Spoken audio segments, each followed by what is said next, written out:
To pack up your Stowaway Camp Kitchen, begin by sliding the utensil hooks to the left and secure them with a holding pin. Remove the wire baskets and place them inside the sink. Release the trigger lock supporting the light pole and remove it. Separate the three sections of the light pole.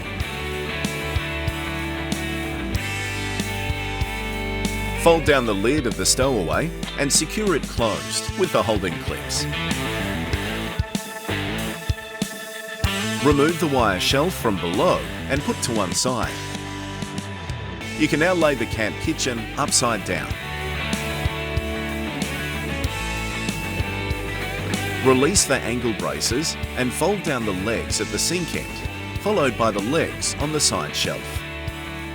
Lift the side shelf against the remaining legs and then fold these down together,